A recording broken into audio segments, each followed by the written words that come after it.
Bueno, buenas, ¿qué tal? Buenas tardes a todos. Gracias por sumarse a este módulo, a esta segunda clase de Derecho de los Hidrocarburos.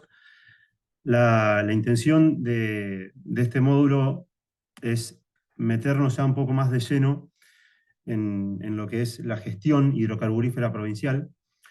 La idea siempre es tratar de darles un panorama lo más abarcativo y completo, lógico, que al tratar de abarcar la totalidad de la materia, eh, tengamos que prescindir de la especificidad, ¿sí? Pero mi intención es que por lo menos se lleven una noción lo más completa posible de lo que es el derecho de los hidrocarburos y principalmente de las cuestiones prácticas locales que están transcurriendo en este momento. La provincia de Río Negro, como hablamos, si recuerdan un poquito de la clase anterior, todo el tema de lo que era jurisdicción, dominio y jurisdicción, con la transferencia por la ley corta, la 26197, de todos los permisos de exploración, explotación y transporte a las provincias, se transfirió también lo que es todo el control o sea, la provincia pasa a ser la contraparte de todos los títulos que estaban otorgados y a otorgarse en el futuro.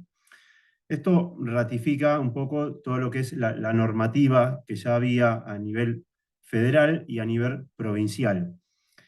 Y adicionalmente a eso se fueron dictando nuevas normas que regularon la actividad, ¿sí?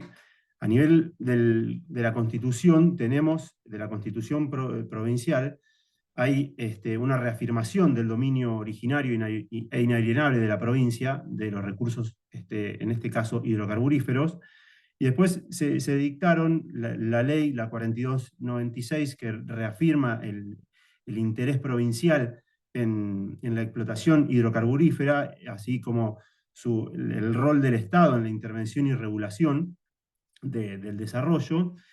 Y después tenemos lo que es el poder de policía hidrocarburífero, que viene a hacer toda la parte de fiscalización y control, ¿sí? Que ahora recientemente, muy recientemente, con el tema del oleoducto del Vaca Muerta Oil Sur, se reglamentó la ley de la 5594 respecto del transporte de hidrocarburos.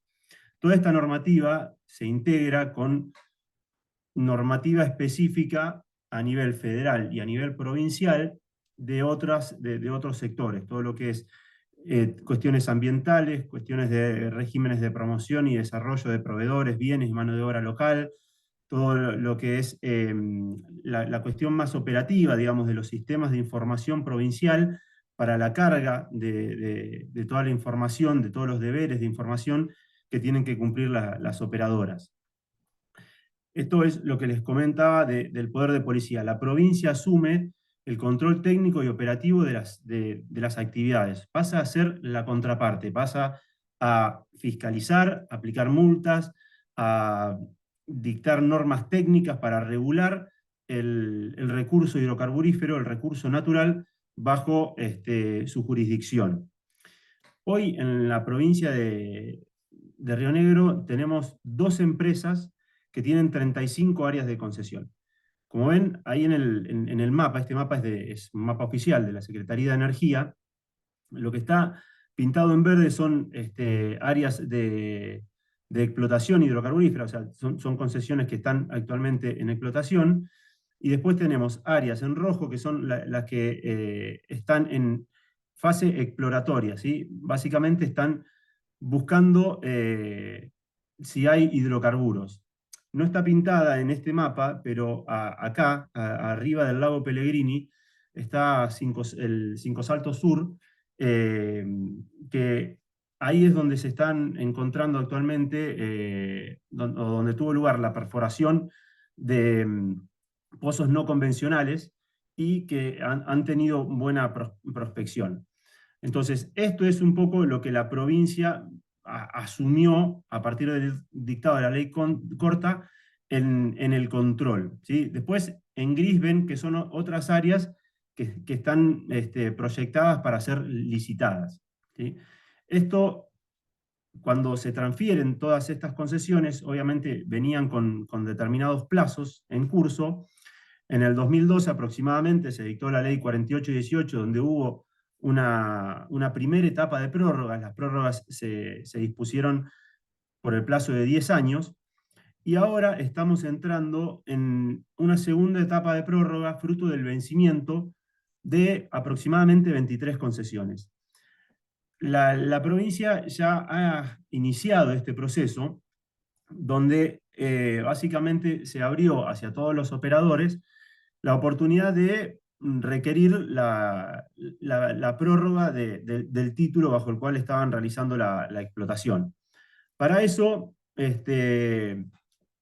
cada operadora tenía que cumplir una serie de requisitos claves, ¿sí?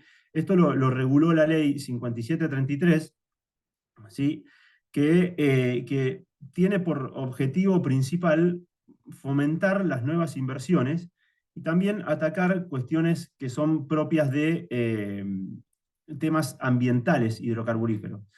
Eh, entonces, lo que se impuso a cada operador era que se inscriba en un registro y que haga determinadas propuestas, ¿sí?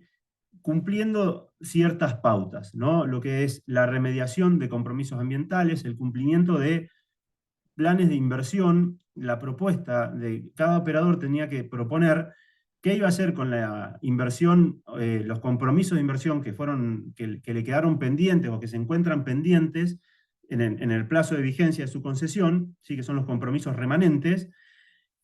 ¿Cuáles compromisos plantea de inversión de cara al futuro? O sea, en el marco de la prórroga, qué desembolsos proyecta hacer en función de la actividad que proyecta, y qué compromisos de esos son compromisos contingentes. Dada el declino de la actividad de los yacimientos maduros, hay muchos compromisos que pueden resultar aplicables en caso de que los trabajos que se realicen en los pozos sean, sean buenos, sean beneficiosos. Entonces, en la medida que un pozo o una intervención dé buenos resultados, se pueden desencadenar nuevos compromisos, que estos son nuevos compromisos de inversión, que estos son los compromisos contingentes.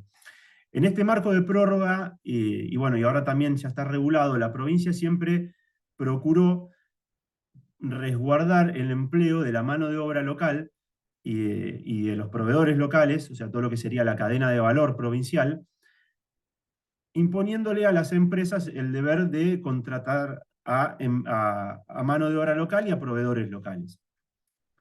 Adicionalmente,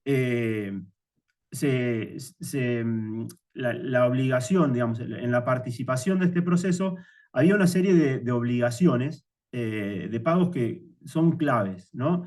Hay un bono de prórroga que está ligado a la reserva de producción. Ese bono de prórroga es importante porque también impacta en el impuesto de sellos que se paga en el eventual acuerdo que se llegue. Hay materia de regalías del orden del 12%, aportes complementarios de producción, está el canon de superficie, que es una erogación que se paga por kilómetro del área, compromisos de capacitación, investigación y desarrollos, aportes al desarrollo social y al fortalecimiento institucional, que esto es un porcentaje del bono de prórroga. En lo que es, por ejemplo, compromiso de capacitación, rondan los $25.000 anuales, dependiendo de la producción que tenga el área. Y después había una serie de compromisos adicionales, lo que sería responsabilidad social empresaria, que básicamente que cada operadora presente un reporte anual de sostenibilidad de las acciones que realiza, tanto en ambiente, en educación, salud, cultura, ciencia, investigación, en definitiva, en todas las áreas para el desarrollo comunitario. Lo que se busca es que las operadoras de alguna forma contribuyan también al desarrollo de su entorno y de donde están radicadas. También se contemplaban pasantías, todo lo que es, bueno, algunas cuestiones muy puntuales que son provisión de insumos para la propia Secretaría de Energía, para que pueda ejercer sus funciones de fiscalización, como son la provisión de camionetas. Y después algo muy importante que establece este marco regulatorio es la creación de una comisión de seguimiento, ¿sí? Que básicamente es una comisión multisectorial donde hay representantes del Poder Ejecutivo, legisladores, de los sindicatos, de las cámaras, de los municipios y también de los superficiarios, se convoca a los superficiarios, donde se hace un seguimiento de la evolución de ese compromiso que asumió la empresa. Esto es algo ciertamente innovador en el sentido de que la provincia se ha propuesto llevar un determinado control y seguimiento donde también involucra a otros actores. Normalmente la relación entre el concesionario y el concedente era bilateral.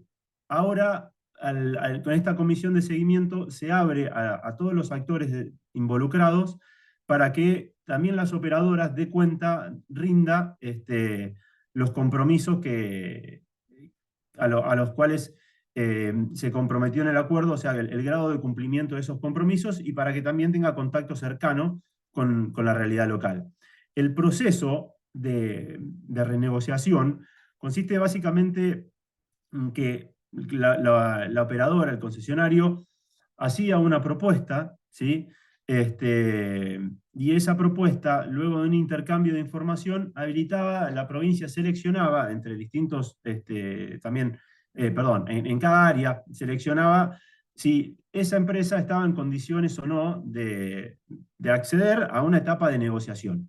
Y una vez que cerrada esa etapa de negociación, se formaliza un acuerdo de prórroga donde quedan plasmados todas estas obligaciones, donde se materializan todas estas obligaciones, y ese acuerdo luego es ratificado por la legislatura provincial.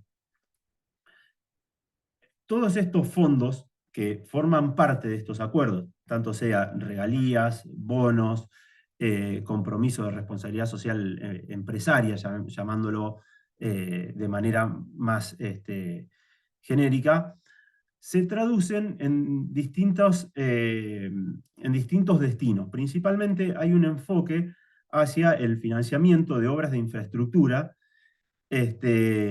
y también puntualmente a la distribución con los municipios. O sea, los ingresos hidrocarburíferos lógicamente financian gran parte de las erogaciones provinciales, pero al mismo tiempo se destinan al financiamiento de obras de infraestructura particular, como en el caso de Vemos, del oleoducto Vaca Muerta Hoy Sur.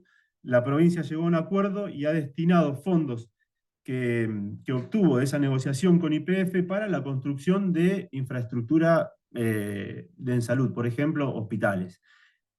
Y también estos fondos se distribuyen entre los municipios. Y acá es donde se ha dado o está teniendo lugar cierta, no conflictividad, pero cierta presión de determinados municipios, porque lógicamente cada uno quiere tener una participación acorde a lo que entiende que contribuye a la generación de esos ingresos.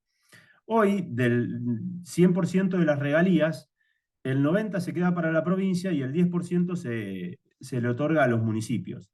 Ese porcentaje que va a los municipios se distribuye entre los municipios productores y los no productores. Entonces ahí tenemos un primer filtro que es qué municipio es productor y cuál no. Lógicamente que son municipios que están comprendidos dentro de áreas hidrocarburíferas y que tienen explotaciones en su ejido.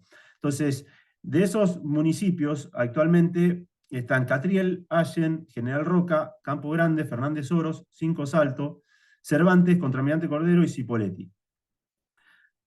Hay otros que están pidiendo su incorporación, como Mainqué, y esto también plantea un poco cómo es todo este reparto de fondos en función de cuánto contribuye cada municipio a la generación de esa torta que vemos en el gráfico. Entonces, hoy Catriel, que fue históricamente la ciudad petrolera por excelencia de la provincia, está sufriendo el declino de la producción y se encuentra con un creciente número de pozos a abandonar o de cuestiones ambientales. Fernández Oros genera el 30% del gas y el 7% del petróleo. ha tenido un aumento poblacional exponencial, también no solo por la actividad hidrocarburífera, sino por su cercanía a Neuquén, digamos, a los grandes centros urbanos. Entonces, la determinación del ejido municipal viene a cobrar relevancia en estas cuestiones, porque muchas veces vemos que los municipios llegan hasta lugares muy extensos de lo que parece su ámbito más propio de comprensión, pero bueno, hay una visión un poco más a largo plazo, un poco más amplia, que es esta potencial participación en las regalías hidrocarburíferas.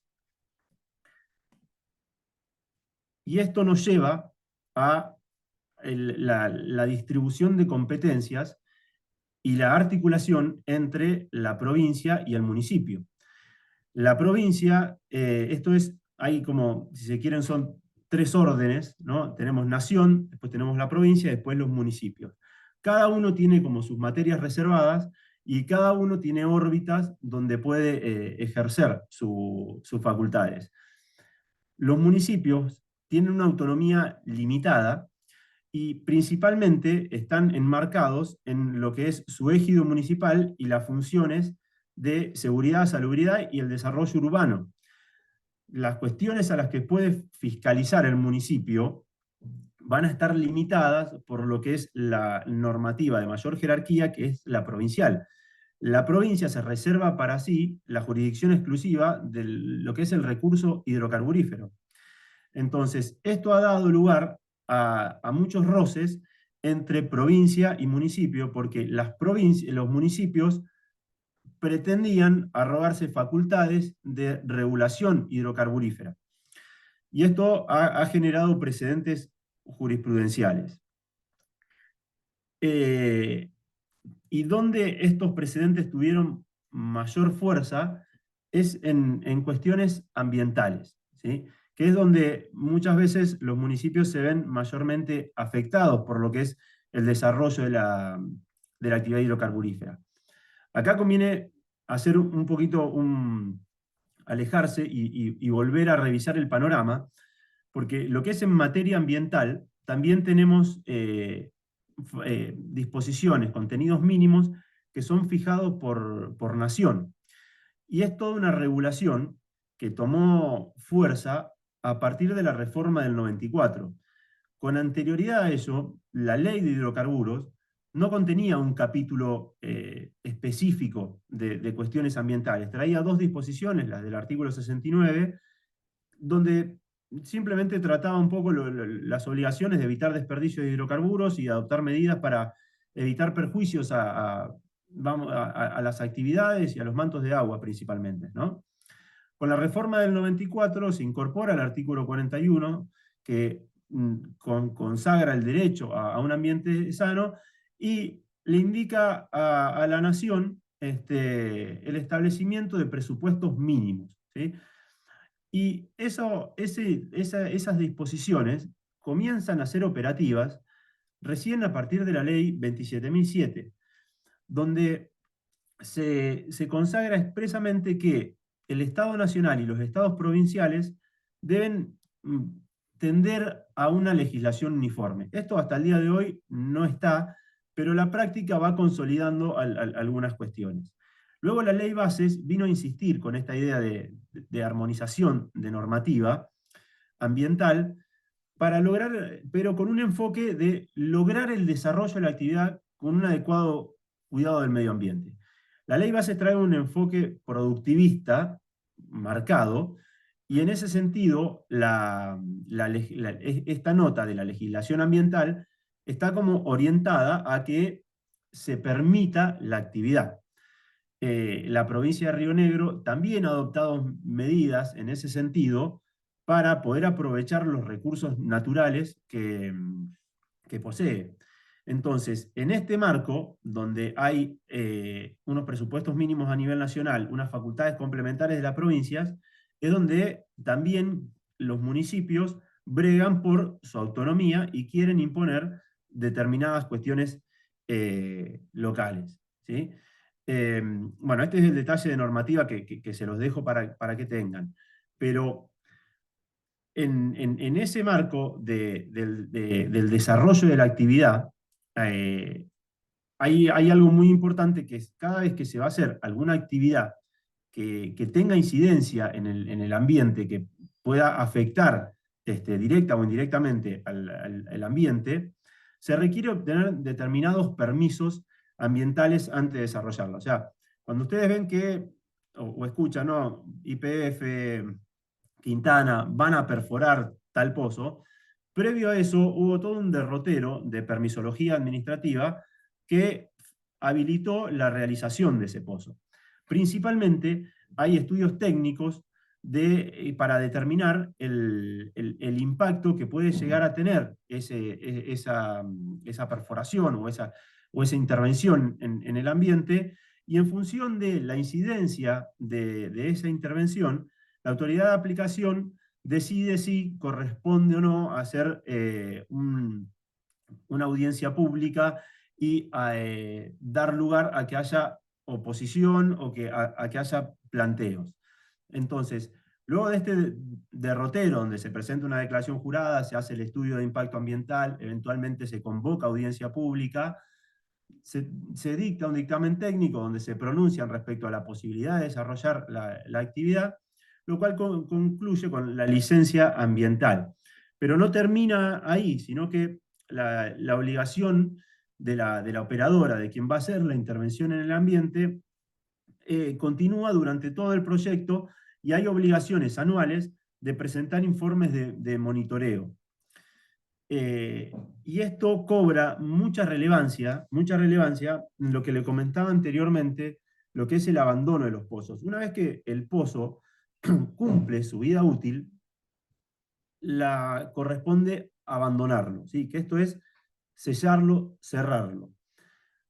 Esta es una actividad que naturalmente, digamos, por cuestiones económicas, las empresas difieren en el tiempo, porque en definitiva es asignar recursos para recursos técnicamente hundidos, porque es cerrar un pozo, ¿sí? Estamos hablando de entre 50 y 200 mil dólares, tal vez 300 mil dólares en determinados pozos no convencionales, que se tienen que asignar para que ese pozo quede sellado, debidamente individualizado y cercado, y con esa intervención se termina la vida útil de ese pozo. Entonces, ¿qué es lo que suele suceder? Las empresas postergan ese desembolso. Y al postergar ese desembolso, después en el interín, que ya lo vamos a ver, tienen lugar las sesiones a veces lo vieron ahora o no sé si lo han escuchado, lo que es el plan Andes de YPF. YPF se desprendió de una gran cantidad de áreas, o está intentando hacerlo, y con ese desprendimiento que hace, también cede todo las obligaciones de abandono, o sea que se la traslada el área en el estado en que se encuentra al adquirente. Y eso genera que todos estos compromisos de saneamiento sean trasladados. Entonces, ahí es donde el rol de la actividad de la autoridad de aplicación es determinante, porque históricamente, fruto de fomentar la actividad y también de este manejo de las operadoras, de diferir el momento en que efectúan los abandonos de los pozos, ha generado un traslado o ha generado una situación de pozos inactivos que no están abandonados. Entonces el pozo queda sin producir y sin abandonar, queda en un estadio intermedio, obviamente asegurado, pero no sellado del todo. Muchas veces eso obedece a cuestiones técnicas y económicas que eventualmente el pozo puede, en determinado contexto, con determinadas intervenciones, puede volver a resultar económicamente redituable. Entonces, se difiere el momento en que se hace el abandono. Pero, según la información pública disponible, en lo que es la cuenca neuquina hay alrededor de 8.500 pozos pendientes de hacer el abandono definitivo. ¿Y esto qué trae? Puede traer situaciones ambientales por fugas de gases, por derrames superficiales, filtraciones de agua. Entonces, acá es donde resulta imperativo para las provincias, y es en esa línea donde se ve hoy por hoy la actividad provincial, en fortalecer el control, reforzar el pedido a las empresas de los abandonos de pozos y controlar su cumplimiento. Hay algo, no sé si han visto, se han dado algunos casos interesantes, donde, por ejemplo, en lo que es Salta, ¿bien? Este es un pozo viejo de YPF, ¿sí?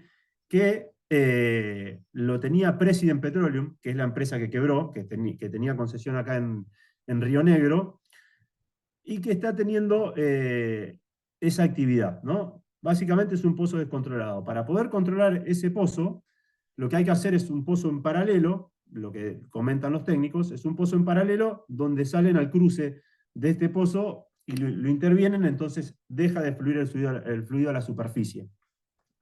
Toda esta situación genera, como ven, impactos ambientales de envergadura. Y ahí es donde entran las responsabilidades y las facultades de la provincia, del poder concedente, de regular y donde también, de regular, controlar y donde también llama a la acción, ¿no? O sea, porque frente a esta situación, el área esa había sido cedida, había el nuevo concesionario dijo, yo no intervine nunca ese pozo lo dejó YPF, y en materia ambiental rige el principio de la responsabilidad de la cuna al cajón. ¿Sí? Del generador del daño hasta el último de la cadena, no hay un deslinde de responsabilidad. Ya hay un caso similar en Salta, en Martínez de Tineo, donde pasó lo mismo, el pozo era de YPF e YPF se pudo hacer cargo. Y acá es donde también resulta importante la calidad del concesionario que se tiene, porque en este caso estaba President estaba atravesado por un problema financiero que derivó en su quiebra. Esta situación implica desembolso de, no recuerdo bien el número, pero eran varios millones de dólares, que en definitiva son sumas hundidas, digamos, o sea, es plata que no tiene retorno. ¿Sí? Entonces, cuando YPF hace el plan Andes y traslada a todas las operadoras más chicas todas estas cuestiones ambientales, está bueno que la provincia haya hecho estas comisiones de seguimiento, porque si no se controla el efectivo abandono de los pozos, se va a llegar a situaciones similares a esta, porque van a quedar pozos abandonados o faltos de control. Para que vean también otra situación que fue Profesor, controlada, que no tuvo, digamos, problema, que es de un concesionario actual, pero de la envergadura a veces de las cuestiones ambientales que tienen lugar, y principalmente cuando se habla de que el petróleo es una actividad riesgosa para la operación. Miren este video, esto es en Lindero Atravesado, es acá cerca del Marimenuco, donde hay una fuga por una falla en la válvula de retención. ¿Sí? Esa falla se controló, pero estas son las cuestiones en las que, como eh, abogado de la provincia, a veces toca intervenir y toca desarrollar, digamos, ejercer medidas para controlar cómo es que se está desarrollando la actividad. Tenemos otro caso que tuvo lugar acá en Río Negro, que fue cuando un caño sí, el caño de Oldelval se rajó en la costura, ¿sí? Y eso produjo un derrame que por suerte, nada, fue en una zona donde solamente se afectó al campo, a la tierra, pero no había, digamos, otra contingencia. Entonces, estas cuestiones son las que llevan a veces, han llevado a plantear la intervención de las autoridades en sus distintas esferas de competencia. Este caño, por ejemplo, está sujeto a la jurisdicción federal, Secretaría de Energía de Nación. A esa secretaría, el concesionario le paga una tasa, ¿sí? Ahora, en caso que se dé este derrame, lo que tiene lugar en la práctica ha tenido lugar, y es un reclamo histórico de las provincias, es que Nación se queda en Buenos Aires. O sea, cobra la tasa, pero no desarrolla la actividad. En definitiva, ¿quién le toca eso? Y le toca al municipio o a la provincia, depende de dónde tenga lugar. Entonces es por eso que cada ámbito, cada esfera reclama su intervención por su afectación directa. Y esto ha tenido lugar, por ejemplo, tenemos un fallo de, de la provincia por un reclamo, por un conflicto de poderes que se dio con la municipalidad de Allen. Esto tuvo lugar principalmente, toda esta escalada de conflictos, tuvo lugar en todas las órbitas, tanto nación con provincia y municipios con provincia. ¿Por qué? Porque cuando se traslada la actividad a la provincia, cada uno quiso agarrar tanto lo que sea el control como percepciones de ingresos, ¿sí? Entonces, el Consejo Deliberante, en este caso de Allen, prohibió el fracking. Fallos similares tuvieron lugar en Neuquén. Municipios diciendo, yo no quiero el fracking. Ahora está medio consolidado, pero ustedes si se acuerdan, en los inicios de la actividad, había mucha resistencia al fracking. Entonces, imagínense en Estación Fernández Oro, que de repente desmonten una chacra. A ver, les voy a mostrar tengo una filmina al final, porque lo vamos a ver un poco, a ver, de la coexistencia de las actividades, acá, en esta filmina. Desmonten una chacra para hacer un pozo petrolero. Imagínense el ruido, la actividad y toda la incidencia de esa nueva actividad y cómo afecta al desarrollo de la actividad históricamente realizada en la provincia. Entonces, esto generó que varios de los sectores históricos, productivos, rechacen el fracking y cada municipio trate de contener esa situación mediante el dictado de normativa. Allen lo que dijo es, dentro del ejido municipal mío, y acá está lo que hablábamos antes, la importancia de la determinación del ejido, no se puede utilizar la técnica de fracking. La provincia, ¿qué dijo? Mirá, vos te estás metiendo en materia provincial, vos no podés regular sobre el fracking. Tu poder de policía en materia ambiental no puede inmiscuirse dentro de las facultades reservadas a la provincia.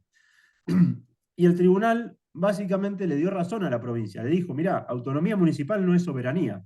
Vos tenés que coordinar con la provincia y con la nación. No se pueden invadir esferas de control. Fallos similares se dieron en Neuquén y en otras jurisdicciones, y ahora recientemente en Neuquén también hay un fallo de Shell que precisa un poco cómo es esta articulación. A medida que ha tenido lugar toda esta transferencia de facultades y todo este ejercicio de facultades, se han dado todas estas colisiones normativas y de expectativas, ¿no? Principalmente, uno de los caballitos de batalla más fuertes fue el tema ambiental. Y ahí es donde se consagra esta idea de federalismo de concertación, ¿no? Que básicamente lo que impone es que se reconocen facultades a los municipios, pero en determinadas actividades, como en esta, lo que es la hidrocarburífera, debe ser coordinada con la provincia y con nación, ¿sí? Lógicamente el municipio va a coordinar primero con la provincia, pero la provincia tampoco puede invadir esferas nacionales. Entonces, acá lo que es muy interesante es la definición que acaba de hacer en un fallo que se publicó hace 4 días, el último de la Filmina, ayer contra Municipalidad de San Patricio del Chañar, donde el Superior Tribunal lo que dice es, no se Doctor, evidencia que el ejercicio regulatorio haya doctor, importado una actuación coordinada con la provincia de Neuquén. ¿Sí? Y ahí es donde está una de las cuestiones a tomar en caso de que ustedes, dentro de su ámbito de actuación, tengan que impulsar alguna normativa que potencialmente pueda llegar a colisionar con facultades provinciales. Una de las formas de bloquear esa potencial inconstitucionalidad es activar esa concertación, es esa coordinación con la provincia. Entonces, es interesante esa precisión, porque es un criterio que se introduce del otro lado del río, pero que viene a precisar lo que es el ejercicio de la autonomía y esta obligación de coordinar, ¿sí? Que esto es lo que vamos a ver, y tal vez si se quiere, la conclusión final de esta clase, es cómo la actividad hidrocarburífera atraviesa a distintos sectores y requiere que todos actúen coordinadamente, ¿sí? Porque la gestión va a ser claramente mejor, ¿sí? Eso es un poco lo que impone el federalismo de concertación, ¿no? La idea de un objetivo común, de buscar soluciones coordinadas y de respetar los ámbitos de intervención de cada parte. Y acabo de ver, perdón, no se están pasando las diapositivas. ¿En qué? A ver, bueno, ahí veo un segundo.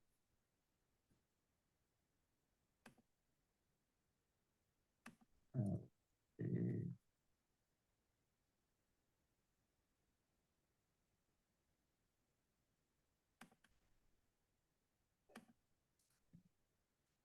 ahí ven las diapositivas.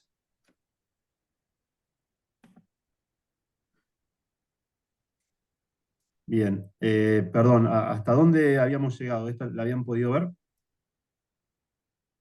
Este video no lo vieron. Bueno, esto es lo que les comentaba de... Bien, bueno, qué lástima que no me avisaron antes. Este es el pozo descontrolado en Pichanal, en Salta, que les comenté, que está bajo tratamiento, que tienen que hacer otro pozo para intervenirlo. O sea, imagínense que el pozo es una línea que baja en vertical, generalmente, en este caso, por la antigüedad. En Vaca Muerta ya hay pozos que se llaman horizontales, o sea, el pozo baja y lo hacen doblar, increíblemente, pero lo hacen doblar. Eh, Eso lo hacen mediante pulsos que le van mandando al trépano. Bueno, es una cuestión técnica que saben los que lo hacen, obviamente. Pero bueno, a este pozo lo que tienen que hacer es intervenirlo para bloquear esa salida. Este era el otro caso que les mostraba del fallo de una válvula y de los riesgos que tiene la actividad. Este, sí, perdón, ahí estoy viendo el chat. Sí, sí, estas filminas después las dejo junto con el material de la clase. De hecho, dentro del material hay una carpeta que tiene estos videos individualmente puestos, ¿sí? Bueno, esto era lo que les decía del derrame de Oldelval. Ahí pueden ver cómo se rajó el caño. Oldelval tiene caños que datan, si no me equivoco, del 60 en algunos tramos del ducto, que más que nada zona de provincia de Buenos Aires, que han quedado debajo del ejido y que bueno, han realizado obras para modificar esa situación. Este es el presidente que le comentaba de Allen contra la provincia. Ahí está, digamos, esto es el detalle de lo que venimos hablando, creo que no vale la pena detenernos. Eh, y sí pasar un poco a lo que es también dentro de estas cuestiones de competencias, lo que son la temática relacionada con las regalías y lo que no sé si han escuchado llamar el government take, ¿sí? Que básicamente estas cuestiones influyen mucho en lo que es la economicidad de una inversión, ¿sí? Obviamente, cuánto hay no solo de impuestos, sino de otros conceptos que pueden afectar el retorno de la inversión. Como vieron, la actividad hidrocarburífera es actividad muy riesgosa, ¿sí? O sea, tienen un derrame, tienen esta situación, es todo dinero que difícilmente tenga retorno, ¿sí? Entonces, los distintos conceptos que tiene que costear un proyecto de inversión de estos, hacen que la inversión sea o no rentable, y es por eso que dentro de las áreas maduras que tiene Río Negro para abajo, es que hablar de un punto porcentual puede modificar la economicidad de un yacimiento, ¿sí? O sea, había en la zona de Roca un área que tenía un break-even, digamos, un costo de equilibrio de $50.000. Nada más $50.000. Entonces, imagínense a esa área cargarle de otros costos toda la incidencia de las cuestiones sindicales, de las cuestiones ambientales. Entonces, o sea, hay una cuestión ahí muy, muy atada a la productividad del área. Las regalías son la forma histórica de participación de la nación y la provincia en la producción. Se ha discutido mucho si las regalías eran, digamos, cuál era la naturaleza de las regalías, si eran un impuesto, si eran un tributo, qué característica tenían. Y la definición consagrada incluso por la Corte es que son una participación en la producción. Esa participación históricamente era del orden de entre el 12 y el 15, entre el 12 y el 18%. En realidad, a medida que había prórrogas, se aumentaban 3 puntos porcentuales.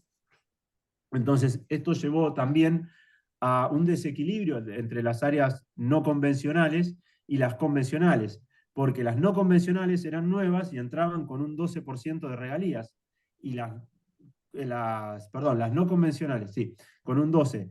Y las convencionales, las áreas viejas, digamos, con yacimientos maduros que requerían cada vez mayores costos para la intervención, digamos, mayor inyección de agua y de químicos para extraer el hidrocarburo, quedaban con regalías del 15, del 18, eventualmente, depende de cuánto tiempo habían sido prorrogando. Entonces, esto llevó también, fue un golpe para la actividad de todos los que son los yacimientos maduros.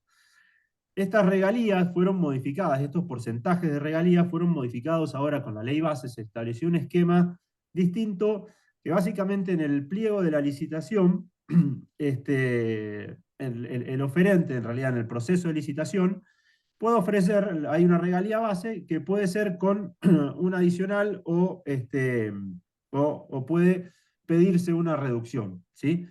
Este, y esta regalía también trae distintos, digamos, esta idea de participación en la producción, impacta también en lo que es cómo se valoriza esa participación. Entonces, la producción, hay una regla de oro que es el valor digamos, por el cual se computa ese porcentaje de regalía, es el valor de venta del hidrocarburo. Han escuchado hablar, en la época de pandemia principalmente, eh, lo que fue el barril criollo. En Argentina, durante mucho tiempo, se han regulado los precios del barril. Esto es una fijación del precio por parte del Estado. Entonces, eso ha dado lugar también a mucha conflictividad por la constitucionalidad de esas normas, porque la ley de hidrocarburos establecía que las regalías se deben computar a este valor, que es el valor de boca de pozo, que es el valor de comercialización, y no el valor que arbitrariamente el Estado disponga. Las regalías, junto con todas las tasas, cánones, aportes y demás gravámenes o cargos que se le impongan al titular de una concesión, vienen a conformar esta noción, este concepto amplio que es el government take. Básicamente es lo que el gobierno toma, ¿sí? Entonces, en eso, o sea, en esas son discusiones también que se dan muy fuerte. Por ejemplo, hay ahora Río Negro está frente a una situación única, que es todos los proyectos de exportación de petróleo. Entonces, ¿qué pasa? La provincia se ve atravesada por ductos, por actividad, por camiones, y de repente, ¿qué es lo que se lleva? No hay regalías a la producción, porque no es producción propia, o sea, simplemente se transporta. Entonces, ¿qué es lo que puede cobrar la provincia? Y ahí se han dado discusiones respecto de regalías al transporte, tasas, pero bueno, las tasas tienen un alcance muy limitado con el servicio, el cual deberían financiar, o sea, no correspondería considerarlas como un ingreso genuino, que es lo que está buscando la provincia, y la provincia ha logrado estos acuerdos donde se, un porcentaje o determinado monto de la economicidad de ese proyecto se asigna a la provincia, o sea, se le paga a la provincia determinado monto. Ese margen, en el caso de los proyectos de GNL, es muy chiquito. O sea, ahí 2 puntos porcentuales, 1 punto porcentual, puede llegar a impactar en la viabilidad del proyecto. Entonces, todas estas cuestiones hacen al desarrollo de la actividad. Y tuvieron mucha conflictividad luego de que se sancionara la ley corta y se trasladara a la provincia los poderes, digamos, la facultad de ser contraparte en la concesión. Porque, ¿qué pasó? Estaba la ley de hidrocarburos que establecía que las regalías eran de determinado importe. Las provincias pretendían tener un mayor ingreso que el que establecían las regalías, que el que establecía la ley federal. Entonces se crearon distintos mecanismos que fueron llamados cuasi regalías, que terminaban cargando a esto que llamamos el government take, o sea, la actividad, la ecuación económica de la actividad. Y también a nivel país se dio que cada provincia, con la forma que tenía y su creatividad, imponía determinados conceptos. Entonces, por ejemplo, cánones extraordinarios de explotación y también es una época donde aparecen las empresas estatales a tener un rol activo, donde, por ejemplo, en todas las prórrogas que hizo la provincia de Río Negro por la ley 4818, EDIPSA empieza a formar parte con un 10% de la UTE, o sea, 90 el concesionario y un 10 EDIPSA. Entonces, esa parte, o sea, EDIPSA pasa a tener el 10% de las regalías. Entonces, todo esto dio lugar a un periodo de conflictividad, llamémoslo, que con la ley 27.007 y luego la ley Bases, en el mismo sentido, se buscó uniformar, ¿sí? Entonces, se fijó a nivel federal que las regalías eran el único mecanismo de ingreso de la producción de hidrocarburos de las jurisdicciones, ¿sí? Y se habilitó a las empresas estatales a que se asocien con los privados. Anteriormente, digamos, si hacemos el derrotero del desarrollo de la actividad, pasó a ser estatal, digamos, digamos, YPF, los 90 con la privatización se amplió, hubo decretos donde se otorgaban concesiones, hasta la reforma del 94 y la posterior sanción de la ley corta, es que realmente se abre el juego a muchos más actores. Eh, Acá, entonces, si ven acá en este cuadro de la derecha, la filmina, ahí ven un poco los porcentajes, digamos, de las cuestiones que graban la actividad, ¿sí? Todo eso es lo que compone la ecuación económica que determina a veces que una actividad sea viable o no sea viable, y ahí es donde cobra mucha importancia la seguridad jurídica, la previsibilidad y la estabilidad, ¿sí? Hace poco hubo declaraciones del gobernador que manifestó buscar estabilidad por 30 años a las inversiones. Ha sucedido que durante esta época de expansión de la actividad hidrocarburífera en esta zona, eh, se han modificado cuestiones de estabilidad tributaria que normalmente los acuerdos de prórroga y los acuerdos de inversión que se hacían, que derivan en una concesión, traían esa obligación de parte del Estado, ¿sí? De mantener la estabilidad fiscal. Entonces, eso es para que tengan un pantallazo muy breve de lo que es regalías. La realidad que regalías es una temática súper compleja que amerita por lo menos una clase de 2 horas, digamos, sola para esa materia. Después, otra de las temáticas que tiene lugar incluso en este marco de vencimiento de las concesiones que les había comentado, es lo relativo a las sesiones y reversiones de áreas. Les comenté lo de Plan Andes de YPF, lo de las cuestiones ambientales asociadas a las transferencias de las áreas a diferentes operadores, y para que tengan, digamos, la película completa, en lo que es materia de sesiones de un área, o sea, un título hidrocarburífero, al igual que cualquier título, o que los títulos jurídicos en general, puede ser transferido, pero no puede ser transferido por acuerdo entre privados, es un título que otorga la provincia. Para eso se tiene que seguir un procedimiento de cesión donde se le efectúa una solicitud al poder concedente, quien hace una evaluación de los requisitos y capacidad del cesionario, ¿no? También así como del estado de cumplimiento de las obligaciones, y una vez que hay un dictamen favorable del Ejecutivo, eso se traduce en un acuerdo que traslada la cesión del título, ¿no? Donde se cambia el concesionario.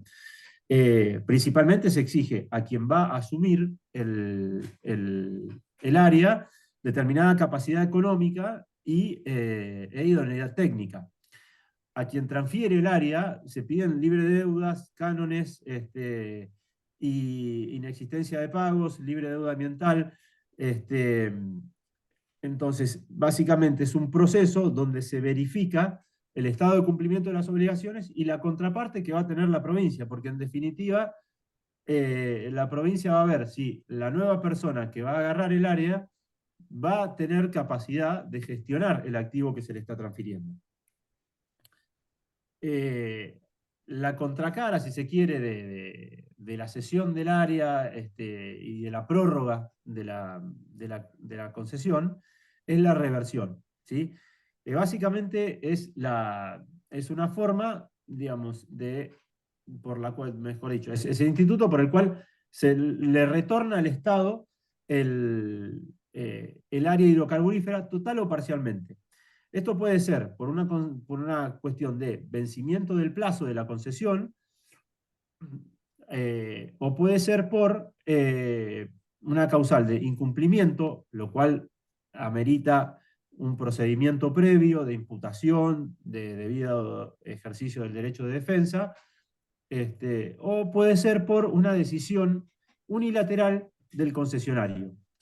Se ha discutido y es un debate que se da respecto de el carácter de la reversión, esto es, si es un acto unilateral o si es bilateral. ¿Por qué? Porque para poder revertir el área, el Estado lo que hace es revisa el cumplimiento de las obligaciones, entonces, si no se cumplió, nada, pide, digamos, no la recibe al área, ¿está bien? Entonces, para que eso tenga lugar, eh, se requiere cumplimentar estos requisitos y que terminan en un acto administrativo. Entonces, es por eso que se dice que en lo que es principalmente materia de reversión voluntaria, es un acto bilateral, ¿sí? Porque requiere del cumplimiento de determinados requisitos y de la aceptación por parte de la provincia. El vencimiento del plazo es una causal de extinción de la concesión que está prevista en la ley, y la ley al mismo tiempo tiene que, operada la caducidad o la terminación de la concesión, los bienes, los activos revierten al Estado de pleno derecho. Entonces, ¿esto qué significa? Que el Estado no tiene que gestionar, no tiene que realizar ningún acto específico para que, en términos formales, esos bienes reviertan, o sea, no tiene que ser una intimación, etc. Distinto es en el caso de reversión voluntaria, porque claramente ahí se requiere una conformidad del Estado. Y las reversiones tienen muchas implicancias, por esto que les venía comentando, porque hay cuestiones ambientales asociadas y también son momentos donde hay transiciones operativas. Para la provincia es un momento, digamos, muy comprometedor en términos de recursos y logística, porque le están devolviendo un activo que tiene que pasar a gestionar, que tiene que volver a licitar para ver si hay interesados en explorarlo o en hacerlo producir. Entonces, la reversión de un área también si la devuelven es porque la persona que la tenía no le ve utilidad. Entonces, es muy importante todo este proceso por todo este tipo de implicancias que traen y la posibilidad de continuar con la operación, porque continuar con la operación básicamente significa para la provincia tener un recurso que produce, que genera regalías y que puede destinar fondos de infraestructura o gasto corriente. Eh, Otro de los temas que tenemos que tratar es el tema de las servidumbres, ¿sí? Esta es el vínculo, hay dos líneas, ¿no? Las tierras pueden ser privadas o fiscales, principalmente. Entonces, la concesión hidrocarburífera trae asociado el derecho real de servidumbre, ¿sí? Que básicamente le impone al titular del predio un deber de sufrir la restricción y a quien la causa la obligación de indemnizarla. Entonces, acá hay mucha conflictividad porque las empresas, o sea, por fruto de esta priorización de actividades y en definitiva esta obligación del propietario de sufrir una restricción, que tiene que ser indemnizada y el monto de la indemnización es una cosa que discutimos después, eh, genera también muchos conflictos en la práctica, porque de repente viene una empresa que dice, mira, quiero atravesar con este caño tu chacra, o quiero hacer un pozo en este sector de la chacra o en este sector de tu campo, y, y ahí, ¿qué defensas tenemos? ¿Cómo se articula? Entonces, lo ideal es tratar de llegar a un acuerdo con la operadora, este, y gestionar esa situación. No hay al nivel provincial una norma que establezca un procedimiento vinculante para la resolución de conflictos. Entonces, esto ha dado lugar a que muchos conflictos tomen lugar en la vía, llamémoslo, en los hechos, ¿sí? Básicamente se cierran tranqueras, hay gente que es mucho más agresiva, pero rompen cubiertas de máquinas, no dejan pasar a proveedores, cortan caminos. Son todas medidas de hecho que al titular de la concesión le causan un daño y muchas veces, principalmente en Neuquén, por los montos comprometidos, muchas veces esa privación genera más daño que el valor que está en juego. A veces eh, tener gente personal en stand-by, un equipo parado, genera costos, si se quiere, del orden de los $50.000, ¿no? Me han comentado en un caso donde una empresa me dice, mira, resolveme el tema, cada día que estoy parado son $50.000. Y el tipo y el superficiario estaba reclamando 3.000. Entonces, ¿eso qué genera también? Digamos, trae el coletazo que después los superficiarios, los que ven en eso una posibilidad, empiezan a adoptar medidas y la actividad se vuelve realmente engorrosa y se llena de infracciones y delitos.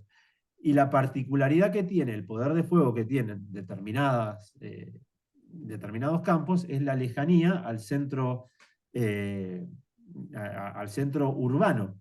Entonces, si uno tiene que ir a constatar con un escribano que no están dejando ingresar a un prestador de servicio, que cerraron una tranquera, etc., tenés prácticamente que 2 horas o más hasta que conseguís el escribano, vas hasta el área y cuando llegás el tipo se fue. Entonces, hay muchos mecanismos que se dan en la práctica que yo entiendo que podrían ser solucionados si existiera algún régimen con más fuerza, más compulsivo de solución de estos conflictos. No lo hay en Río Negro, entonces en Río Negro y en muchas jurisdicciones, creo que Mendoza es la única que tiene un régimen, pero entiendo que es optativo. Entonces, ¿qué es lo que queda? La vía de hecho, que muchas veces implica cometer un delito, porque se priva la producción de sustancias energéticas, o la vía judicial, que muchas veces es muy lenta y no trae buenos resultados. Entonces, la ley federal de hidrocarburos, lo que ha colocado al operador en una situación más alta que el titular del derecho de propiedad sobre el inmueble. Básicamente ha consagrado que la oposición del propietario o la falta de acuerdo no puede ser, no es una causal suficiente para suspender o impedir trabajos, ¿sí? Siempre que se haya afianzado de los eventuales perjuicios.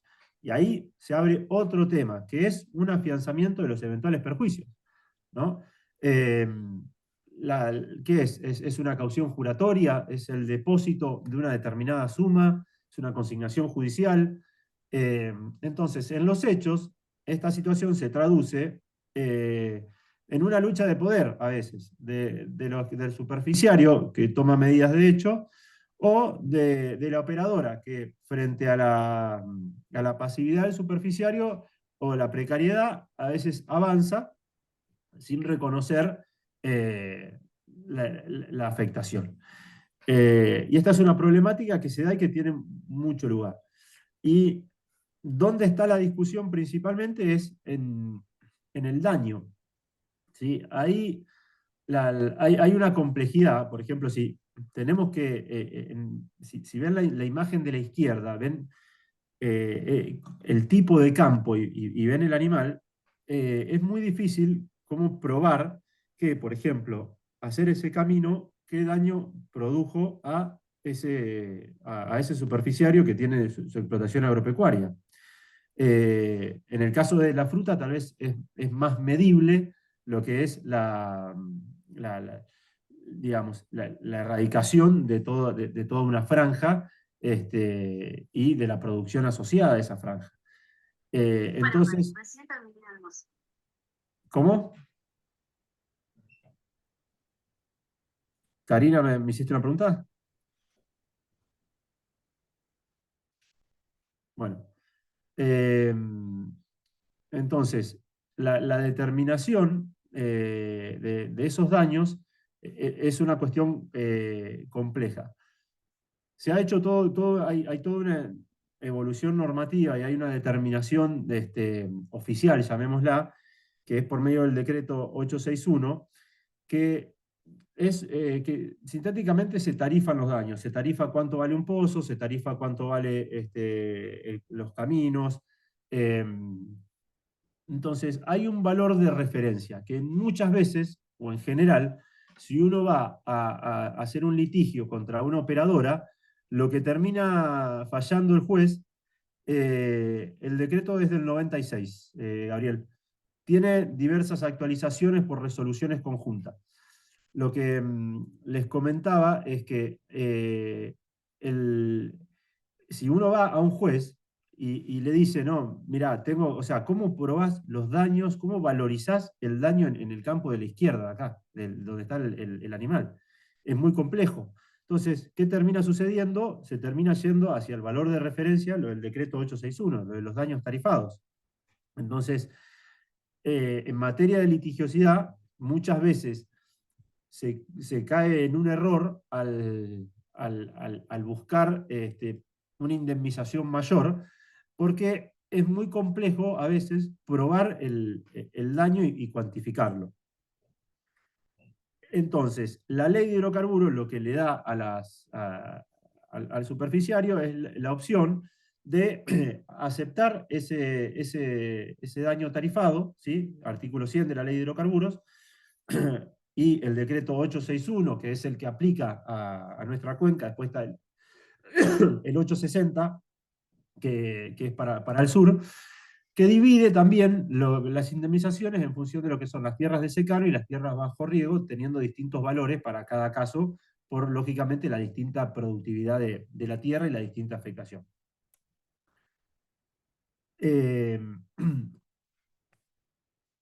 Entonces, bueno, eh, perdón, me saltó un segundo y se me fue la firma. Dale, perfecto. Esto en lo que es esta tarifación de estos daños, también ha habido regulación provincial, ¿sí? Y acá se abre también otro capítulo nuevo, que es el relacionado con las tierras fiscales, ¿sí? Entonces, separamos los ámbitos. Tenemos Nación, Ley de Hidrocarburos, artículo 100, posibilidad de ir al daño tarifado, decreto 861, y después tenemos, si se quiere, en paralelo, la regulación provincial. La provincia de Río Negro tiene resoluciones donde establece valores distintos de servidumbres al que establece el 861. En la práctica se suele aplicar el 861. La ley que establece la prórroga de las concesiones, el nuevo proceso de prórroga de concesiones, impone que los concesionarios abonen la servidumbre conforme a la normativa provincial. Entonces, ahí es donde comienza a cobrar valor la normativa y la decisión provincial de decir, no, aplica mi normativa de fijación de precios. Todavía eso no ha sido discutido respecto de si es posible o no para la provincia determinar esos valores, o si, al tratarse de una regulación federal establecida por el artículo 100, debe primar aquella. Lo cierto es que, en general, en la práctica, se está convalidando, bueno, se ha convalidado o se arrastra la convalidación del decreto 861. Ahora, ¿qué pasa cuando se trata de una tierra fiscal? Eh, la ley de hidrocarburos viene del Código de Minería. El Código de Minería establece que para las tierras fiscales la cesión es gratuita. Entonces, si a un particular se le cede la concesión sobre un área hidrocarburífera que está íntegramente sobre tierras fiscales, durante mucho tiempo esas áreas no pagaban indemnización por servidumbres hidrocarburíferas. La provincia de Neuquén y en general bueno, la provincia de Río Negro también está avanzando en ese sentido, pero Neuquén lo ha reglamentado, ha establecido que sí se pagan servidumbres sobre terrenos fiscales.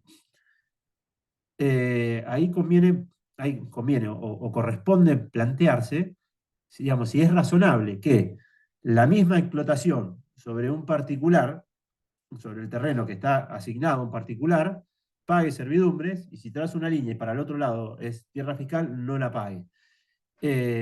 Las provincias han reclamado para sí ese derecho a indemnización y han empezado a regular.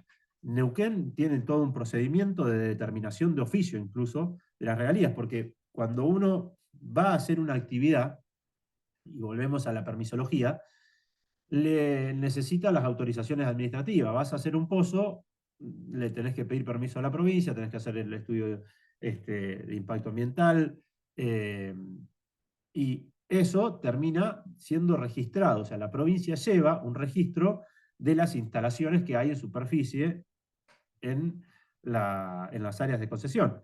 Entonces, en definitiva, la provincia tiene la información, actualizada o no, dependerá del concesionario y de cómo se controle, pero en general es actualizada, de las afectaciones que hay sobre esa tierra.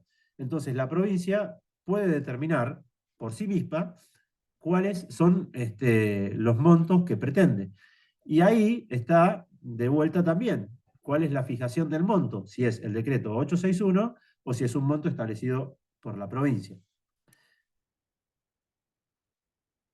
Pasamos ahora a ver, vengo bastante rápido porque la idea es que no sea tan cargada la clase, eh, y acotarla en lo posible. No sé si hasta acá no les he dado espacio para que hagan alguna pregunta. No sé si quieren preguntarme algo, quieren que vuelva sobre algún tema, este, o estamos bien así, o no, no sé, o no tienen ninguna duda.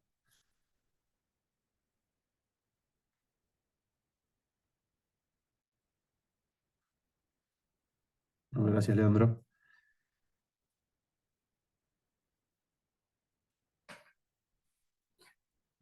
Bueno, muchas gracias.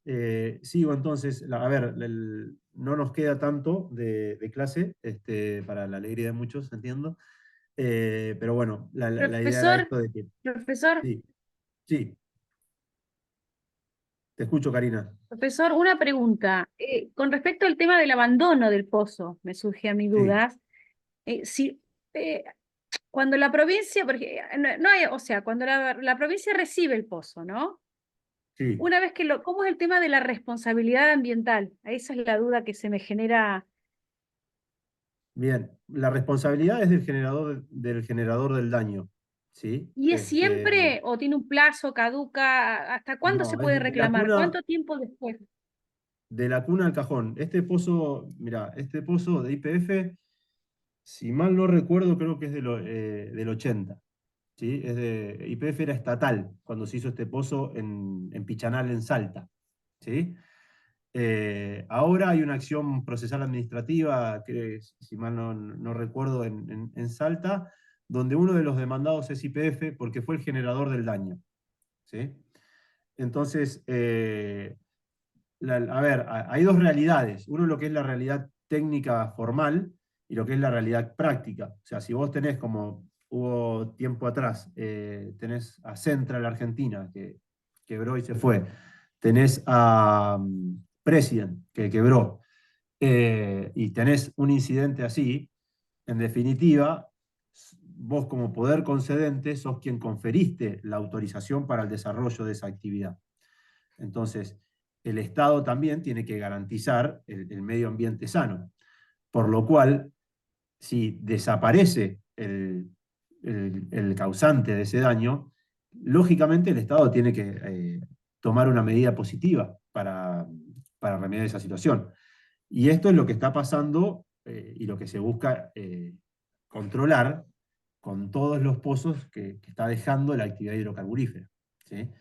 Eh, O es sea una que temática muy la respuesta compleja. sería que sí, claro, porque yo digo, si quiebran estas empresas, en definitiva se termina haciendo cargo el Estado, entonces. Correcto. Oh, Pero, pero pensá que vos antes tenías que controlarlos. claro, sí, sí. Entonces, te entiendo el punto y muchas veces es un perjuicio para el Estado. ¿Sí?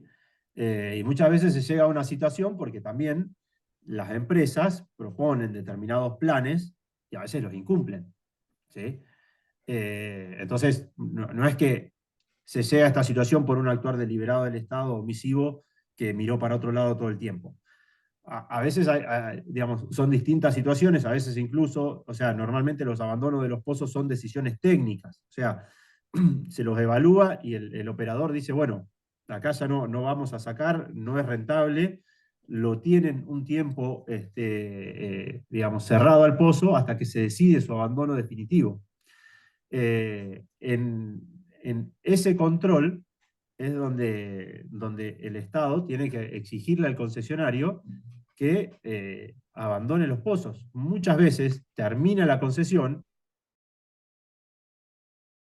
económicas, a veces no conviene cerrar un pozo, porque por ahí puede venir otra operadora con mayor tecnología, mayor eficiencia, hacer una intervención en ese pozo y hacerlo producir.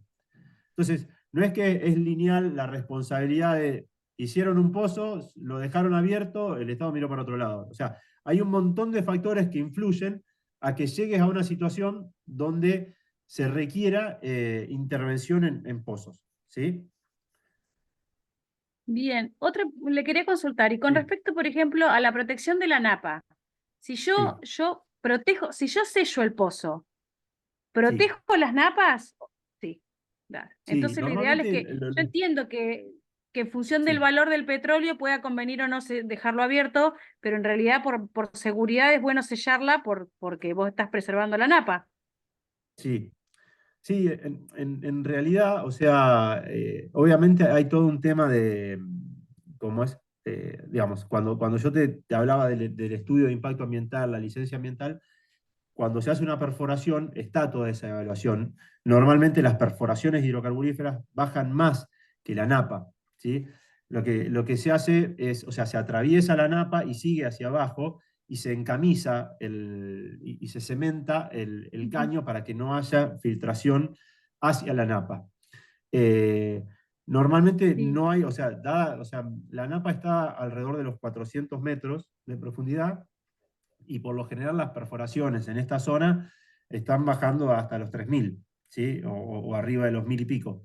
Entonces tenés una gran diferencia de espesores, digamos, y todo lo que es digamos, la contaminación de la napa, incluso hay pozos, estos pozos, que a veces se dejan, se los utiliza como para guardar fluidos, ¿sí? También se ha evaluado a los pozos que ya están vacíos, de los convencionales, los viejos, usarlos para el almacenamiento subterráneo.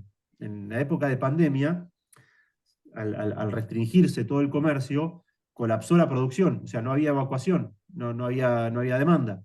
Entonces, todos los pozos que están produciendo, los tanques se fueron llenando, y llegó un momento donde estaban las decisiones de cerrar un pozo. Y cerrar un pozo no es como cerrar una canilla que cerrás y abrís y listo. O sea, son decisiones técnicas complejas eh, que a veces pueden requerir que si vos lo cerrás al pozo, después tenés que volver a intervenirlo o volver a hacer un desembolso de gastos para que ese pozo vuelva a producir.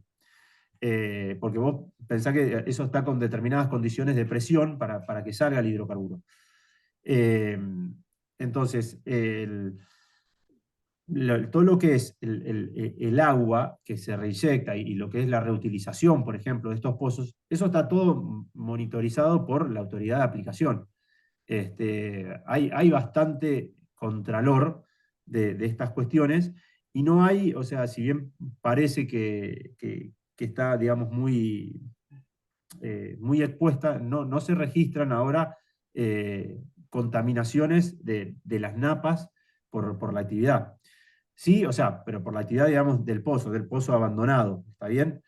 Eh, por ejemplo, en la provincia de Neuquén, una queja de las operadoras es la rigurosidad que se tiene con el agua, digamos, la reinyección de los fluidos y el tratamiento de las aguas. O sea, lo que dicen las operadoras es: me estás pidiendo más calidad que el agua que yo uso, ¿sí? Eh, pero definitivamente todo el tema del cuidado de los recursos naturales, digamos, del agua, es uno de los temas muy importantes, porque también los vamos a tener en Punta Colorada, acá, digamos, en el mapa, ahí donde está San Antonio, ¿sí?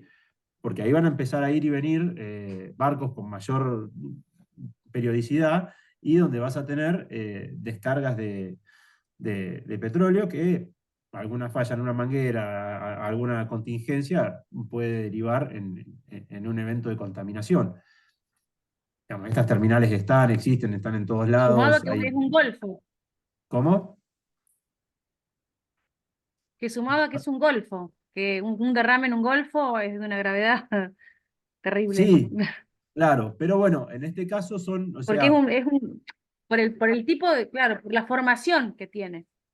sí, correcto, y eso fue uno de los activos que le dio la posibilidad a la provincia, ¿no? O sea, en términos logísticos, de condiciones naturales para que los barcos lleguen, pero ten en cuenta que va a ser solo transporte. Ahí es mucho más controlable, porque vos Sí, tenés en tierra una planta de almacenamiento, los tanques de almacenamiento, que bombeas hasta el barco. ¿Está? En definitiva, depende de un montón de sistemas con los cuales vos vas a poder cerrar el flujo del hidrocarburo. ¿Sí? Entonces, de alguna forma, vos, ante una situación, ante un incidente ambiental, vas a poder frenarlo. ¿Sí? Distinto es, no sé si vieron la película Deepwater Horizon. Un derrame digamos, una rotura de un pozo hidrocarburífero en costa afuera. ¿Sí? Si la ven, está buena, digamos, en términos de esta temática. Eh, Porque, ¿cómo es? Ahí es mucho más complejo, porque tenés que intervenir. Imagínate esta situación, la situación de Pichanal abajo del agua. ¿Sí? Esta situación, digamos, pero abajo del agua, o sea, una fuga de hidrocarburo abajo. Es bastante más complejo. Eso no es lo que vamos a tener en la costa rionegrina, ¿sí? Ahí lo que vamos a tener es un puerto, donde va a llegar el petróleo por mangueras flotantes hasta los barcos, donde hay boyas, donde hay sistemas de control. Entonces, es súper sensible por la proximidad a reservas naturales.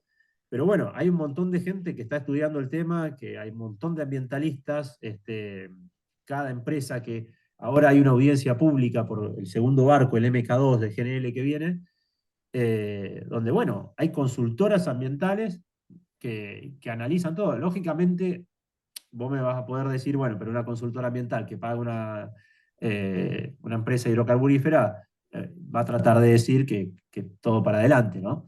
Eh, Hay obviamente una seriedad en todos esos estudios y también para eso está digamos, la audiencia pública y la licencia social de la actividad, ¿no? Así que bueno, nada, sí, por supuesto los temas ambientales son transversales, o sea, no arrancan y terminan en el privado, o sea, al Estado efectivamente le pegan porque ¿a quién, el propietario de ese campo, el puestero, ¿a quién le va a pedir una solución? Al Estado, ¿no? Che, vos dejaste que hiciste esta No, y actividad, ¿lo además controlaste o no lo porque controlaste? en general, además porque en algunos casos está involucrada la salud de la población. Entonces, Sí, bueno, si queda la responsabilidad en el Estado, hay cuestiones que son de urgente solución. No estamos en claro. esa instancia, no ha pasado nada, pero uno nunca sabe, con las cuestiones ambientales no sabemos qué puede llegar a pasar, o si en 20, 30 años empezamos a tener problemas por algunas cuestiones, ¿no? Pero bueno, yo le Sí, preguntaba por la responsabilidad porque escuchaba que en la zona, no sé si de Santa Cruz, más en el sur, sí, que YPF sí. le había cedido pozos a la provincia y que el pasivo ambiental era muy grande. Y digo, bueno, ahí la provincia, o sea, tiene la responsabilidad, la posibilidad de reclamar a YPF, pero en realidad está asumiendo también el pasivo ambiental. Bueno, pero si haces un acuerdo, ahí estás en Sí, otro ámbito, sí, ¿viste? sí. Supongo yo que deben haber hecho un acuerdo. No lo vi al acuerdo, pero es Ujú, muy posible, o quizás le transfirió los pozos con alguna obligación de pago o alguna obligación de saneamiento, ¿eh? Eh, ujú. Hay que ver cómo fue esa transferencia.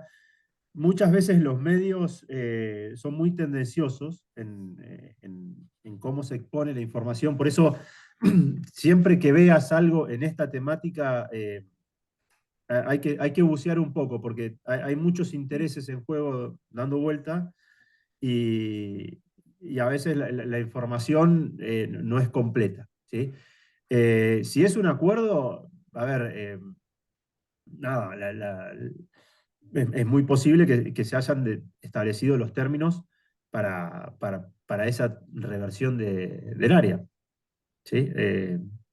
Y ahí, bueno, estamos ante un verdadero contrato administrativo, ¿no? Entonces, hay que ver qué se estableció ahí, digamos, si el Estado efectivamente renunció a reclamar alguna responsabilidad o se quedó con esa carta, ¿no?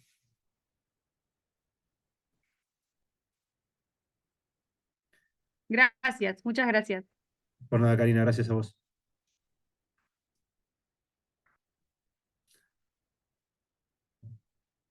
Bueno, si nadie tiene alguna otra pregunta, y también, a ver, relacionado con lo que consultaba Karina recién, voy a hacer un salto y una vuelta en las Filminas.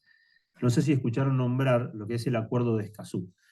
Este acuerdo fue invocado principalmente, no sé si se acuerdan, la exploración que tuvo lugar en Mar del Plata con Equinor, que hubo un amparo ambiental, y uno de los puntos que ese amparo traía era el impacto acumulativo, ¿sí?, de las actividades. Uno de los fundamentos de ese amparo era que no se había hecho un impacto acumulativo de todos los pozos que se podrían llegar a hacer en la plataforma continental. Entonces, lo que decían es, mirá, está bien, vos me presentás un estudio de impacto ambiental de un pozo y ese estudio de impacto ambiental solo no hay perjuicio para el ambiente. Ahora, si vos haces una explotación hidrocarburífera intensiva, ¿cómo medís eso? ¿No?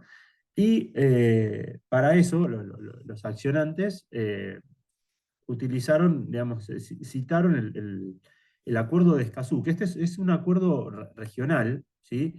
Que principalmente regula y protege lo que es la participación pública y el acceso a la información en cuestiones, acceso a la información a la justicia en cuestiones ambientales.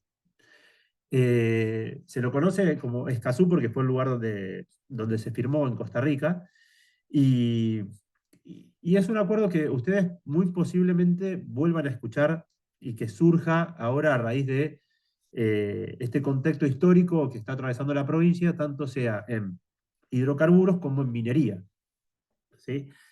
Eh, la idea de traérselos acá era para que lo tengan presente, eventualmente si está dentro de las esferas de su actuación, lo consideren, porque lo que se busca y lo que yo entiendo que puede ser importante para que se puedan desarrollar estas actividades, que en definitiva se traducen en ingresos para la provincia, en mano de obra, en menor movilidad social, este, es que haya una licencia social. Y para que haya una licencia social, entiendo que los ciudadanos se tienen que sentir contenidos por el poder que controla.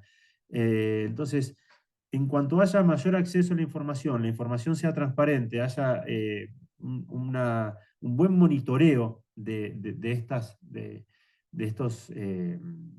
estos proyectos grandes, entiendo que va a haber licencia social y se va a poder desarrollar la actividad en forma tranquila. Muchas veces pasa por por proporcionar esta información y ponerla asequible a la gente, y que incluso desde el lado de la autoridad no se sientan como atacados porque se le pide información. La realidad es que cuando uno forma parte del sector público, está brindando un servicio, ¿no? hacia la población en general, en este caso provincial, y bueno, tiene que rendir cuentas o brindarle la información al ciudadano. Entonces, esto también es un cambio de lógica de la forma de ver el servicio de la administración pública, ¿no? Pero bueno, en línea con lo que planteaba Karina, que les traía este acuerdo, porque está muy vinculado a cuestiones ambientales y es posible que lo vean con todo el tema del proyecto GNL y con el de, no me acuerdo el nombre ahora, del proyecto minero grande que se acaba de aprobar hace poquito. Y otro de los temas que es importante que se tengan en el radar, porque también ha tenido mucho desarrollo, es lo que es la consulta previa indígena, ¿sí? Consulta previa libre e informada. Lo que anteriormente, o sea, muchas veces cuando se avanza con un proyecto minero hidrocarburífero, eh, cuando se va a la locación o cuando se define una locación, un espacio, resulta ser que a lo mejor en ese territorio hay una comunidad aborigen, una comunidad originaria que tiene, por ejemplo, donde va a estar el pozo o donde hay un camino que es vital, la traza del camino, eh, es territorio sagrado comunitario, por ejemplo, lo cual también a veces es difícil de determinar. Y es una cuestión que tiene unos límites muy difusos, salvo en determinados casos puntuales, donde las comunidades son pre-vaca muerta, vamos a llamar, ¿no? Porque vaca muerta ha traído esta cuestión a flor de piel, llamémoslo, o a la superficie, y donde han aparecido muchas personas invocando ser nada, o formando comunidades, y con eso también paralizando la actividad. Entonces, esto requiere mucho, acá no tenemos tanto problema. Fíjense que el oleoducto, por ejemplo, el Vemos, sale de acá y llega acá, más o menos acá, a San Antonio, acá, ¿no? Punta Colorada. Eh, o sea, podría no haber interferencias, ¿no? Con ninguna comunidad, pero si fuese distinto, si hiciese algún otro trayecto, requeriría de articular este procedimiento que recién ahora fue consagrado legislativamente por la provincia. Que básicamente es un protocolo que lo que busca es dar intervención y consensuar con la comunidad aborigen el proyecto a desarrollar. ¿Sí? No es vinculante, ¿sí? O sea, básicamente se hace una audiencia pública donde se expone el proyecto, o sea, primero se les envía al LONCO, bueno, o a quien esté a cargo de la comunidad,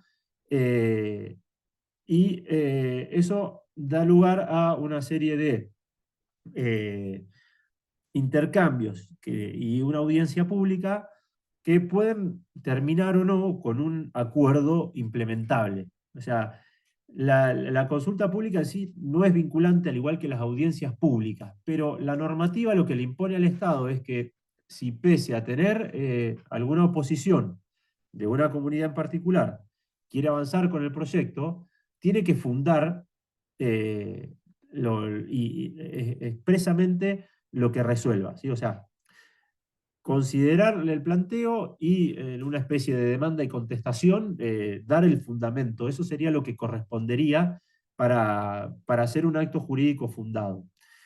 Este protocolo se activa cuando hay medidas que pueden afectar, como les decía, a las comunidades. Medidas administrativas o legislativas.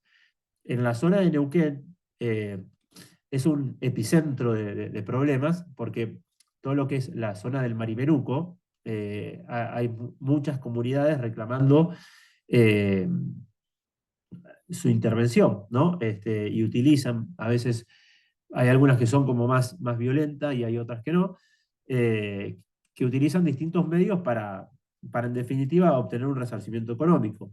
En la provincia, quizás en la zona cordillerana, es donde tengamos mayor incidencia de esta cuestión, pero, pero bueno, es un tema que requiere ser tenido en cuenta. Hubo un fallo, ¿no? En el 2011, o sea, hay muchos de estas temáticas ya tienen bastante rodaje porque se dieron a partir del dictado de la ley corta 2007 hasta medianamente unos años, porque Vaca Muerta empezó fuertemente, si se quiere, 2014. Y ahí es cuando empezaron a verse todo el impacto económico de la actividad. Y cuando se empezó a desarrollar la actividad, y es cuando cada actor trató de posicionarse legítima o ilegítimamente, ¿no? En este caso, la petrolera Piedra del Águila le inició una acción de amparo contra una comunidad porque no la dejaba desarrollar su actividad. Y la justicia falló en favor de la comunidad, ¿no? Le reconoció el derecho y le, le impuso a la empresa, le endilgó la falta de cumplimiento con un procedimiento de gestión conjunta. Esta consulta previa tiene raigambre constitucional, ¿sí? Es un convenio de la OIT que también fue receptado por ley y que también está, bueno, a nivel del Código Civil y de la legislación provincial, ¿no? Tenemos reglamentada hace un par de meses en el Río Negro, eh, que bueno, que impone la aplicación y que impone obviamente todo un trabajo de fondo que lo que es relevar estas comunidades que estén debidamente constituidas, porque una de las cuestiones es que, por ejemplo, que se puede dar es que quienes invocan ser una comunidad no tengan personería, ¿sí? O que no hubieran sido reconocidos. Eso aún así genera conflictividad y genera proyectos, y todas estas cuestiones tienen que ser consideradas a la hora de establecer, digamos, a la hora de la planificación de los proyectos y a la hora también de ejecutar actos administrativos, porque todo esto incide en los tiempos de realización de un proyecto y muchas veces, en materia hidrocarburífera principalmente, las ventanas temporales pueden determinar la viabilidad o no de un proyecto. Hace unos días salieron de Tecpetrol, si no me equivoco, a decir que la decisión de aumentar la producción de gas de su área, la iban a diferir porque necesitaban más financiamiento y no estaban dadas las condiciones de mercado, fruto de las elecciones recientes que hubo en provincia de Buenos Aires. Entonces, la actividad hidrocarburífera se ve atravesada por un montón de cuestiones temporales que pueden cambiar una decisión de inversión. Y estas son todas cuestiones de tiempo. Si a lo mejor una empresa va a salir a recaudar fondos al mercado de valores, va a emitir obligaciones negociables para hacerse de dinero, para hacer un proyecto, y ese proyecto se ve trabado por una medida o por un vicio en el procedimiento, o por una falta de cumplimiento de esta consulta pública, eso puede provocar que el proyecto no se haga, que todas las proyecciones financieras por las cuales se endeudó la empresa no se cumplan, y en definitiva es todo, digamos, perjudicial. Por lo cual, también es una temática dentro de la industria a considerar. Eh, y acá con esto ya estamos llegando al final de lo que quería mostrarles, quería transmitirles para que tengan un paneo general. Piensen que prácticamente en estos dos módulos les estoy barriendo la mayor cantidad posible de esferas que incluye la actividad hidrocarburífera, y creo que se van con una noción bastante completa de las cuestiones que están ahora en boga. En definitiva, acá lo que hay que buscar es siempre es tratar de equilibrar las distintas esferas y competencias, ¿sí? Tanto sea para lo que sea el aprovechamiento de los recursos, para la protección del ambiente y la convivencia con los derechos constitucionales de todos. Así que bueno, esto es el fin de este módulo.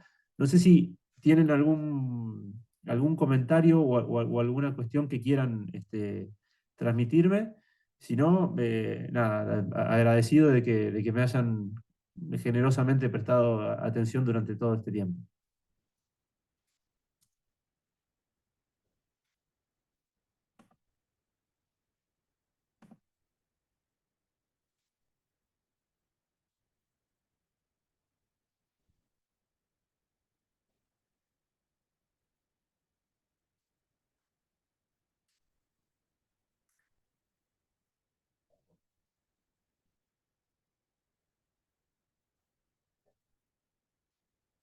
Bueno, gente, muchas gracias de vuelta. Gracias también por los mensajes. Me alegro que no haya sido, o espero que no haya sido muy denso el contenido, y que les haya hecho llevadero. Cualquier cosa que necesiten, ahí tienen mis datos de contacto. Cualquier duda, material, información, nada, total disponibilidad para compartir e intercambiar opiniones. Y bueno, les agradezco nuevamente y muchos éxitos en su día a día. Muchas gracias, Adrián. Que termine bien el día. Gracias, Gonzalo. Hasta luego.